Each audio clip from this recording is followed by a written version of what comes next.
This is The Evening Buzz, presented by Mikail Atiyeh. I gotta say, we Souls fans are eating good this year. I mean, we're just literally days away from Elden Ring Night Reign, and we get one of the biggest surprise announcements of this year, and that is there's going to be an Elden Ring live-action movie in production, and it's going to be produced by none other than A24 Productions. How crazy is this?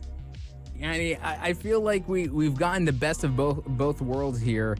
There's been so many video game adaptations over the years, a lot of misses, but a few really good hits. But an Elden Ring live-action film. Now, I'm a little bit interested. Now, other than A24 being involved, apparently it's going to be directed by Alex Garland, as well as George R.R. Martin being attached as a producer. Now, this is great news for us Souls fans out there, but for the Game of Thrones fans out there who've been waiting for The Winds of Winter to be published, it's going to take a little bit more of his time. Unfortunately, if you guys remember, he is involved with basically writing up the foundation, the setup of the Elden Ring story for the game. And so right now, I'm really stoked. I'm super excited to what they're really going to be doing with this. Now, the specifics of the plot, the casting, the release date are still unknown. The partnership between these visionary creators really opens up some exciting possibilities for this adaptation. But the key question here, it's very important, is where is this movie really going to fall in the timeline of the Elden Ring universe? Because as someone who is a huge fan of that game, and I've done my personal study of the lore, anybody who's played Elden Ring, believe me, right from the get-go, if you've played and finished the game, it's very hard to kind of understand the storyline at a greater detail. A lot of us have to go and look for story explanations on video on YouTube. Shout out to Vadi Video for helping us out with that.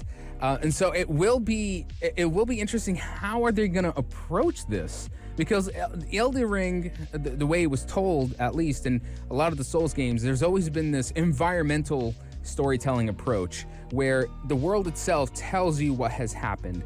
And there's like little pieces of items with descriptions that give you bits of information about certain characters, certain events, or sometimes it's left kind of ambiguous. That's how Miyazaki, the game director, wants. This is how he tells his stories. He keeps it vague, he keeps it cryptic, he keeps it open-ended, he keeps it, to the player's interpretation.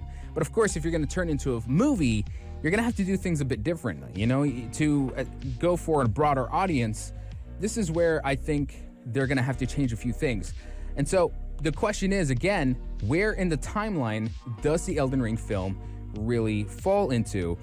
Is it going to be before or during or after the Shattering, which is this major event that really sets up the entire story of the Elden Ring? And if it's going to be before and during, that means we're actually going to get a chance to see some major characters in basically in I would say like in their fullest in their fullest display. America, Godric, I mean all of them basically, the entire divine family, so to speak. And that means I think the story might be even more direct and perhaps even more digestible in a sense.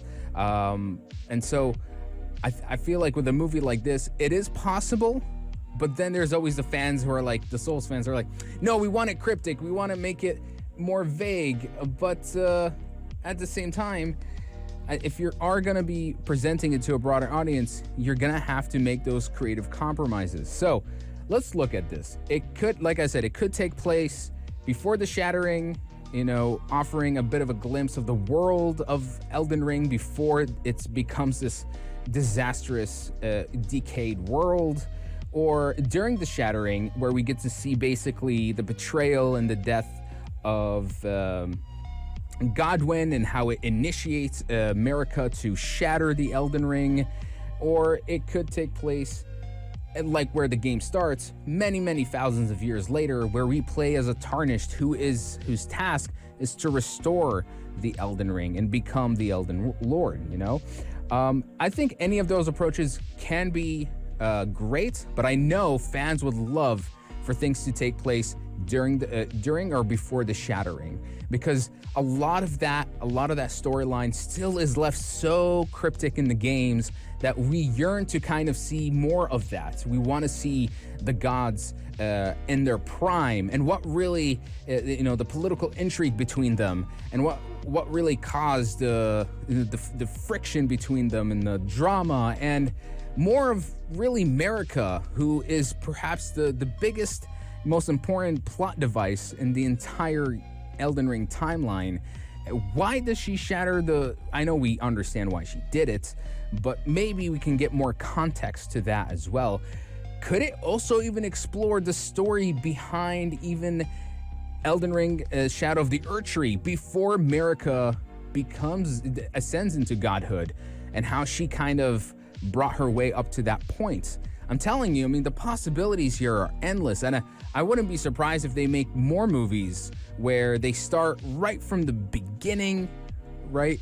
With Marika before she becomes divine, and then building her way into power, and then she acquires the Elden Ring, and then the next movie explores the Shattering and the downfall of Marika. All these things, honestly, it's just I'm kind of getting geeky about it, and I'm super stoked for this. Again, we don't have too many details, but this is where really the debate is going to start with a lot of fans out there. How much of this movie is going to stay true to the spirit of the game, its stories, its characters, the lore, right?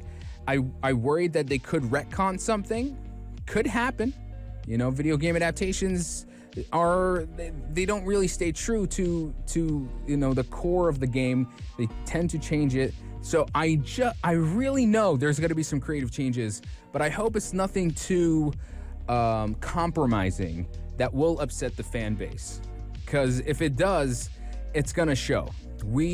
Souls fans out there, they are almost like possessive about the franchise in a lot of ways. They care about how those games are designed, storytelling wise, gameplay, the lore. They grown to really love this type of creative approach, and how much of the movie is going to respect that and adapt it into a film at the expense of maybe alienating a broader audience.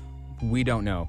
It could make creative changes to adhere to a broader audience, but again, we don't know. Until we get our hands on some teaser images and perhaps even a trailer, that's when we'll get an idea of how this movie is being executed. But please, please, please, A24, Alex Garland, George R.R. Martin, you have to knock this off. You got to knock it off the park.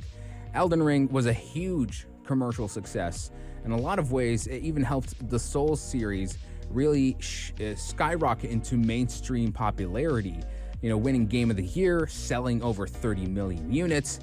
A lot of people out there have their eyes on this, and they're going to be waiting to see any more details about it. I know I am. So I'm excited. Let's see how this goes. Execution is paramount for this film to be a success, because you have to, with video game adaptations, I always say this, you have to make a film that is made by fans for fans. And if you don't do that, you're really gonna miss the mark. We've had many video game adaptations that have missed the mark in a lot of ways.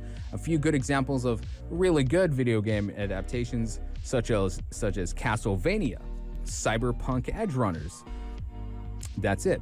There's a few more, I'm sure. Sonic the Hedgehog. Well, again, that one did make some changes, but it was enough to still be enjoyed by fans. Nevertheless, Souls fans out there, what do you think? An Elden Ring live action movie. Are you hopeful, or are you dreading the worst? It's okay to feel both. It's okay to feel both ways. At times, I can kind of lean one to the other.